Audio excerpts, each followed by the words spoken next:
ایک مرتبہ آپ صلی اللہ علیہ وآلہ وسلم اپنے بستر پر آرام فرما رہے تھے کہ حضرت ابو بکر صدیق تشریف لائے۔ آپ صلی اللہ علیہ وآلہ وسلم نے فرمایا، آؤ ابو بکر، بیٹھو، اور باتیں کرنے لگے۔ تھوڑی دیر بعد حضرت علی علیہ السلام تشریف لائے تو آپ نے انہیں بھی اپنے پاس بٹھایا۔ اسی طرح حضرت عمر رضی اللہ عنہ تشریف لائے، آپ نے انہیں بھی بیٹھنے کا کہا۔ جب حضرت عثمان غنی تشریف لائے تو آپ صلی اللہ علیہ وآلہ وسلم اٹھ کر بیٹھ گئے اور پنڈلیوں سے کپڑا ڈھیلا کرنے لگے۔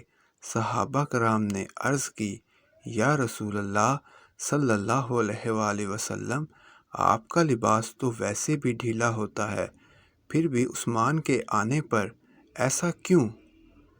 تو آپ صلی اللہ علیہ وآلہ وسلم نے فرمایا، عثمان بہت شرم کرنے والا ہے، اور میں اس سے شرم کیوں نہ کروں جس سے فرشتے بھی شرم کرتے ہیں۔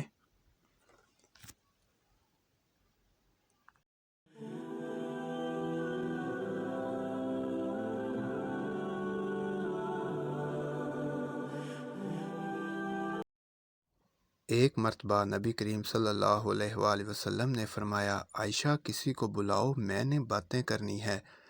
حضرت عائشہ فرمانے لگی، یا رسول اللہ، میں اپنے والد محترم ابو بکر صدیق کو بلاؤں؟ آپ صلی اللہ علیہ وآلہ وسلم نے فرمایا، رہنے دو عائشہ۔ جب حضرت عائشہ کی بات مکمل ہو گئی تو حضرت حفصہ آئی اور کہنے لگی، یا رسول اللہ، میں اپنے والد محترم حضرت عمر فاروق کو بلائیں؟ آپ صلی اللہ علیہ وآلہ وسلم نے فرمایا، آپ بھی رہنے دیں، ایسا کریں میرے عثمان کو بلائیں، میرے عثمان کو۔ پھر حضرت عثمان غنی کو بلایا گیا۔ آپ صلی اللہ علیہ وآلہ وسلم رنجیدہ ہوئے اور کہنے لگے، عثمان جس دن تمہیں شہید کیا جائے گا اس دن ثابت قدم رہنا۔ مزید واقعات سننے کے لیے ہمارے چینل کو سبسکرائب کریں اور بیل آئیکن کا بٹن ضرور پریس کریں۔